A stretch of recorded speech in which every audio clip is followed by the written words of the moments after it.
చేస్తుంటే దేవుడు వచ్చాడు. దేవుడు వస్తే ఆవిడ పైకి కిందకి చూస్తుందంట దేవుడిని.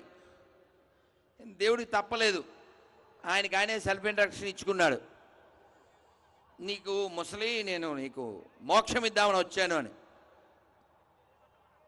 అంటే ముసలామె అంది, ఏంటి మోక్షం ఇస్తావా? మోక్షం? నేను చక్రవాకం సీరియల్ చూస్తుంటే అడ్డంగా నిలబడింది కాబట్టి మోక్షం ఇస్తాడు. మోక్షం తప్పుగా. అంటే చక్రధారి అయినటువంటి విష్ణు వచ్చి మోక్షం ఇస్తానంటే ఈమెకు అక్కర్లేదు, ఈవిడికి చక్రవాకం సీరియల్ కావాలి. అంటే ఈ ముచ్చట 20 ఏళ్ళకి ముంగడదు కాబట్టి అప్పుడు చక్రవాకం. తర్వాత ఏవేవో వాకాలు వచ్చినాయి, ఏవేవో పాకాలు వచ్చినాయి. మీకు తెలుసు, తినేది పూతరేకులు, చూసేది మొగల రేకులు, తయారేది పోరంబోకులు అనాలా? మరి ఎంత టైం వేస్ట్ చేస్తారండి, నాకు అర్థం కాదు. నేను వీడియో చూసా, ముసలామె ఆ టీవీలో సీరియల్ చూస్తూ ఏసై ఏసై అంటుంది. ఎవరిని వేసేయాలి అసలు? అంత ఇన్వాల్వ్ అయిపోయారు. మనం చెప్పుకుంటే బాగుండదు, ముసల్దే కానీ అనాలనిపిస్తుంది, చెప్పాలనిపిస్తుంది, కోపం వస్తుంది ఒక్కోసారి. తెలంగాణ ఎక్స్ప్రెస్ పొద్దుగాల ఎక్కి మేము మధుర బృందావనం పోవాలి, ఎక్కాం. సో ఎక్కితే నా సీట్ ఎదురుగా వాళ్ళు చాలా హైలీ ఎడ్యుకేటెడ్, ఆవిడకి 69, ఆయనకేమో ఒక 70+. నేను లేచి సూర్యుడికి నమస్కారం చేసుకుందామని సీట్లోంచి లేస్తుంటే ఆమె సెల్ చూస్తుంది. ఏం చూడొచ్చు అంటారు? ఒక 70 ఇంచుమించుగా ఉండే ముసలామె సెల్ ఫోన్లో ఏం చూడొచ్చు అంటారు? ఏ రామాయణమో, మహాభారతమో, ఏ ప్రవచనమో, ఏ నర్తనశాలో, ఏ భూకైలాసో, ఇవి చూడాలి కదా. మరి ఏం చూస్తున్నది? మీరు చెబితే నవ్వుతారు కానీ ముసల్దే కానీ సబ్జీ తిని పబ్జీ ఆడుతుందండి. ఇంతకంటే ఏం చెప్పను నేను, ఎందుకంటే ఏం చెప్పను, చాలా కోపం వచ్చింది నాకు. ఏం చేస్తున్నారు మీరన్న అంటే ఆ మంది ఆగ్ర దాకా పోతున్నాం, ఆగ్రహించకండి, టైం పాస్కి అంది. నేనేమన్నాను తెలుసా? ఏంది టైం పాసా? ముసలి నీకు అసలు టైం లేదు, త్వరలో పాస్ అయిపోతావు. మీకు అర్థమైందా? కాబట్టి మనం అందరం కూడా త్వరలో పాస్ అయిపోతాం. ఇప్పుడు చూడండి, మన యాంకర్ ఏం పేరు నాన్న? నీ పేరు పురుషోత్తమ పొడగంటిమయ్య. సో పురుషోత్తమ వచ్చి ఇలా చూపించాడు కదా. ఎందుకని? టైం అవుతుంది, మనందరికి కూడా టైం అవుతుంది, మనందరికీ టైం అవుతుంది. ఇక్కడ నేను బ్రేక్ ఇవ్వాలి, లేకపోతే వాళ్ళ ప్రోగ్రాం షేక్ అవుతుంది, అవునా? తర్వాత ఆయన నెత్తి మీద మేక్ అవుతుంది, అవునా? కాబట్టి మనందరికీ టైం అయిపోతుందనే విషయాన్ని గుర్తు చేయడానికి వాళ్ళకి చెప్పిన, ఆ పెద్దమ్మకి చెప్పినటువంటి శ్లోకం మీతో చెప్తాను. అందరు ఒక్కసారి నమస్కారం పెట్టుండి చెప్పండి అందరూ. ఈ శివరాత్రికి మీరు మర్చిపోకూడదు, మళ్ళీ నేను వస్తే యాది చేసుకోవాలి, సోది చెప్పద్దు, చక్కగా చెప్పండి. కాలక్షేపో. రాకేష్ జీ వీళ్ళందరి తర్వాత ప్రసాదం పెడతారు కదా, జాగారం తర్వాతయ్యా, జాగారం తర్వాత ప్రసాదం పెడతారా?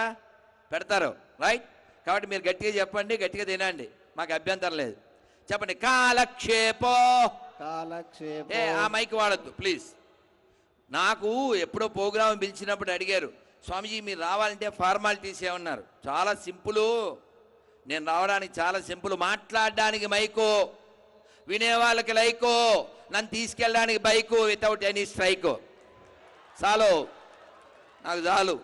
అందుకని మీరంతా గట్టిగా చెప్పన్నారు. రెండో మైక్ వద్దు, గట్టిగా. కాలక్షేపో న కర్తవ్యం క్షీణమాయుర్ దినే దినే యమస్య కరుణా నాస్తి ధర్మస్య త్వరితగతి. ఏందో ఇది సంస్కృతంలో ఉంది, మాకు ఎట్లా అర్థమది? అర్థం చెప్తా. దీని అర్థం ఏమిటంటే, మనం టైం వేస్ట్ చేయకూడదు. మనకి ఎప్పుడైనా టైం దొరికితే వాడికి ఫోన్ చేసి హాయ్ బ్రో అంటుంటాం, వాడు ఐబ్రో సెగరేసి హాయ్ బ్రో అంటుంటాడు. అసలు మనం ఎందుకు ఫోన్ చేసేవారు అంటే ఊరికే ఊరికే అన్నోడిని అసలు ఊరి మధ్యలో ఊరేయాలి. ఊరికే ఏందిరా మాలాంటి వాళ్ళు టైం లేక చస్తుంటే. మీరు ఒకసారి చూడండి, నా ఫోన్ ఎప్పుడు చూడు సైలెంట్, ఎందుకంటే నేను ఫుల్ వైలెంట్, ఇది నో వైబ్రెంట్ ఈవెన్. సో మస్తుగా దీని నిండా నాకు మిస్డ్ కాల్స్ ఉంటే నేను వాటికి ఆన్సర్ చెప్పలేదు, వీడు ఊరికే ఫోన్ చేస్తాడు. అందుకే పని లేనోడని వాడికి పేరు పెడతాను. మరి ఏం చేయాలా? సో కాబట్టి మనం టైం వేస్ట్ చేయొద్దని చెప్తున్నారు శాస్త్రకారులు. కాలక్షేపో న కర్తవ్యం క్షీణమాయు దినే దినే. రోజు ఆయుధ్యాయం కొంచెం కొంచెం గడిచిపోతుంది. మనం అనుకుంటాం రంగులు వేసుకోవచ్చు, ఏదో మంచి బట్టలు వేసుకోవచ్చు, మనం మోసం చేసుకోవచ్చు, లోకాన్ని మోసం చేయొచ్చు. కానీ యమస్య కరుణా నాస్తి, యముడికి దయ లేదండి. యముడు వచ్చేస్తాడు. అలా వచ్చాడు ఒక ఇంటికి, టైం అయిపోయింది, యముడికి అది చెప్పి శివుడి దగ్గరికి వెళ్ళిపోదాం. సో యముడు వచ్చాడు, వాడు రాగానే వాడు అడిగాడు, మా ఇంటికి ఎందుకు వచ్చావన్నాడు. ఒరే నీదే ఉందిరా, లిస్ట్లో ఫస్ట్ నీ పేరే ఉంది అన్నాడు. అంటే వాడు అన్నాడు, సరే ఎట్లా వచ్చారు కదా, మా ఇంట్లో బూస్ట్ తాగి టేస్ట్ చేసి వెళ్ళిపోండి అన్నాడు. వీడు వేస్ట్ కూడా ఆ బూస్ట్లో ఏదో కలిపాడు. ఏం కలిపాడు? మత్తు మందు కలిపాడు. సో యముడు తాగేసి చక్కగా 4-5 గంటలు నిద్రపోయి లేచి, ఆహా I want to do a favour to you అన్నాడు. ఏంటి సార్ అన్నాడు. ఆయన అన్నాడు, ఇవాళ లిస్టు కింద నుంచి మొదలు పెడదాం అనుకుంటున్నా అన్నాడు. ఈ ఎదవ ఆయన పడుకున్నప్పుడు పేరు పైన కొట్టి కింద రాశాడు. తీరిందా?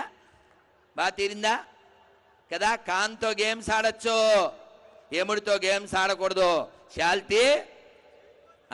కాబట్టి మనకు కూడా ఆఖరిలో చెప్పారు, యమస్య కరుణా నాస్తి ధర్మస్యోత్తరజగతి. కాబట్టి మనం అందరం కూడా భగవంతుని పొందడానికి ఈ దేహం ఇవ్వబడింది.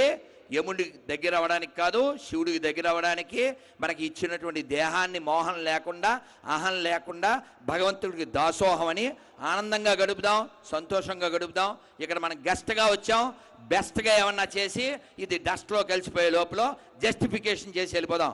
ఓం నమః శివాయ, హర హర హర హర, జై శ్రీరామ్, జై శ్రీరామ్, జై శ్రీరామ్, ఓం నమః శివాయ, ఓం నమః శివాయ.